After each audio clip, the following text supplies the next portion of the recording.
পাগলি মা হয়েছে, বাবা হয়নি কেউ। ফরিদপুরের নগরকান্দায় ফুটফুটে কন্যা সন্তানের জন্ম দিয়েছেন মানসিক ভারসাম্যহীন নারী।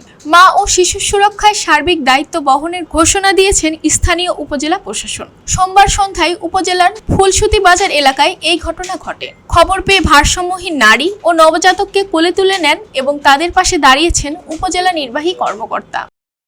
উপজেলা প্রশাসন ও স্থানীয় সূত্রে জানা যায়, মানসিক ভারসাম্যহীন ওই নারী ফুলসুতি বাজার ও তার আশেপাশের এলাকায় ঘুরে বেড়াতেন। বাজারের বিভিন্ন মানুষ তাকে খাবার ও প্রয়োজনীয় সহায়তা দিতেন। সোমবার হঠাৎ প্রসব বেদনা উঠলে স্থানীয় লোকজন দ্রুত এগিয়ে আসেন। পরে তিনি বাজার এলাকাতেই একটি কন্যা সন্তানের জন্ম দেন।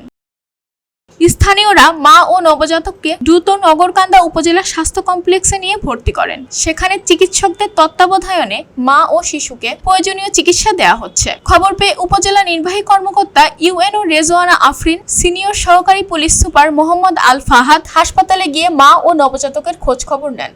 নগরকান্দা উপজেলার নির্বাহী কর্মকর্তা ইউএনও রেজওয়ানা আফরিন বলেন, বিষয়টি জানতে পেরে আমি সঙ্গে সঙ্গে মা ও শিশুটিকে হাসপাতালে আনার নির্দেশনা দিই। সরকার নিবে দায়িত্বভার, অবশ্যই সরকার নিবে। এটা দুঃখজনক যে পাগলি মা হয়েছে, বাবা হয়নি কেউ, কিন্তু তাই বলে কি আমরা তার দায়িত্ব নিব না? এত সুন্দর একটা বাবু হয়েছে, সে পৃথিবীতে আসছে, এটাই আমাদের জন্য আনন্দ।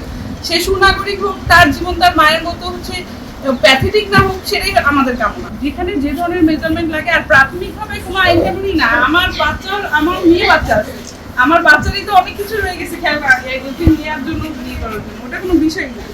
আমরা অবশ্যই হচ্ছে গিয়ে তাকে দেখাশোনা করে রাখবো, ও বড় হোক তারপরে দেখা। এ ব্যাপারে নগরকান্দা উপজেলা স্বাস্থ্য ও পরিবার পরিকল্পনা কর্মকর্তা ডাক্তার ইফতেখার আজাদ জানান, মা ও নবজাতক বর্তমানে সুস্থ রয়েছেন। হাসপাতালের চিকিৎসক ও নার্সরা তাদের নিবিড় পর্যবেক্ষণে রেখেছেন এবং প্রয়োজনীয় চিকিৎসা সেবা প্রদান করা হচ্ছে। খবরের কাগজ, নিখাত, নির্ভীক, নিরপেক্ষ।